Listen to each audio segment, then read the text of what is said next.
पुणे शहरातील निलयम थिएटर रोडवर पेशवे उद्यानातील झाडांच्या फांद्या रोडवर येऊन त्या फांद्या नागरिकांच्या मृत्यूस कारणीभूत ठरत असल्याचे नुकतेच दिसून आले।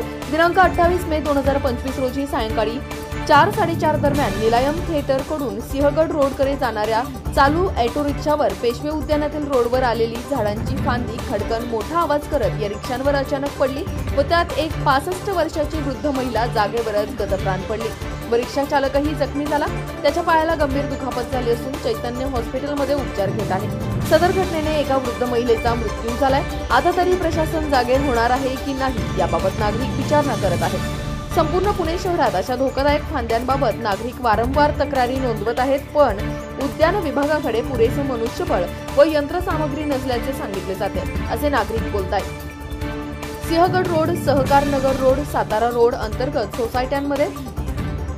अंतर्गत सोसायट्यांमध्ये सुद्धा असंख्य झाडे आहेत, पण प्रशासन याकडे गांभीर्याने पाहत नाही।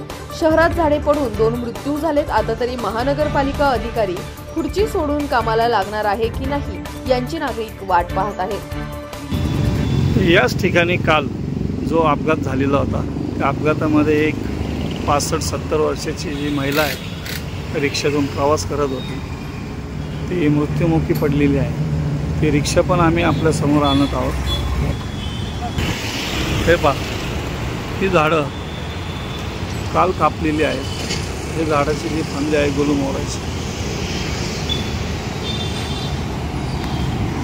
तसेच कालच्या रिक्षामध्ये एक वृद्ध स्त्रीचा मृत्यू झालेला आहे। ती रिक्षा देखील आम्ही आपल्या समोर आणत आहोत।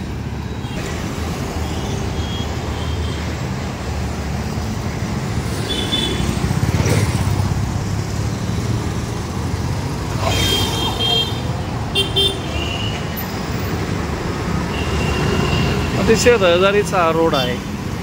आपण आलेलो आहोत काल ज्या ठिकाणी रिक्षाचा अपघात झाला आहे, झाडाची फांदी पडून, त्या ठिकाणी जे प्रत्यक्षदर्शी आहेत त्यांच्या समोरच हा अपघात झालेला आहे। त्यांचं इथं गॅरेज आहे, त्या गॅरेज समोरच या रिक्षाचा अपघात झालेला आहे।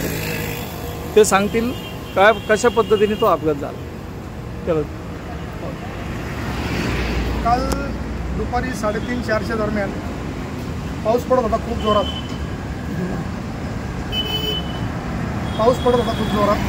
आणि समोर पार्कबागेची भिंत आहे ना, त्या भिंतीच्या आतमधलं जे झाड आहे ते खूप वर्षापूर्वीचं आहे।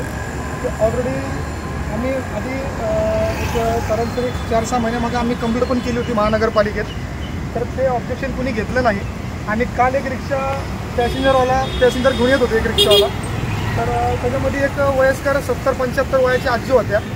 तर ते चालत्या गाडीवरती ते झाड पडलं आणि रिक्षावाल्याला काही झालं नाही, फक्त मुक्का मार लागला गुडघ्याला। आणि आम्ही धावून गेलो तर त्या आजीच्या डोक्यावरती मोठी फांदी पडली झाडाची आणि त्या आजी ऑन द स्पॉट जागेवरती त्यांचा मृत्यू झाला।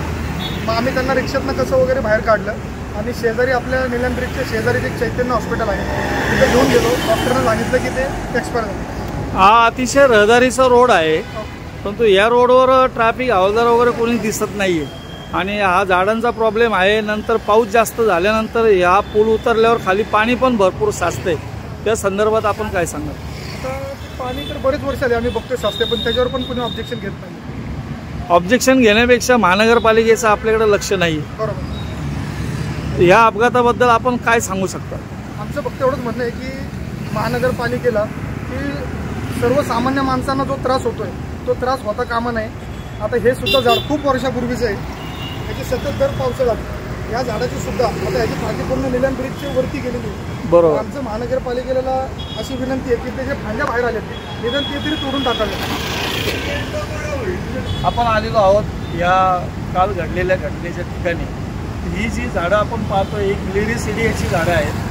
ग्लेरिसिडियाचं झाड हे अतिशय दुष्कामी असतं। पर्यावरणवाद्यांनी या संदर्भात वेळोवेळी आवाज उठवलेला आहे, परंतु महानगरपालिका अजूनही या ठिकाणी ही ग्लेरिसिडियाची झाडं तशीच ठेवलेली आहेत। या झाडांमुळं लोकांच्या अंगावर पडून अपघात तर होतच आहेत, परंतु ग्लेरिसिडियाचं झाड हे जे आहे हे 24 तास कार्बन डायऑक्साईड वायू जो आहे हा वायू बाहेर सोडत असतो, त्यामुळं श्वासोश्वासाला लोकांना त्रास होतोय. या संदर्भात महानगरपालिका केव्हा जागृत होईल याबद्दल आम्ही सगळे शासंक आहोत.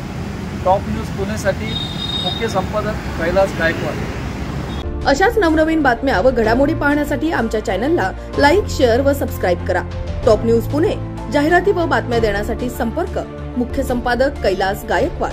संपर्क क्रमांक 8080 17 80 77. पुणे शहरात न्यूज रिपोर्टर नेमणे आहे. इच्छुकांनी वरील मोबाईल नंबरवर संपर्क साधावा. Top news Pune.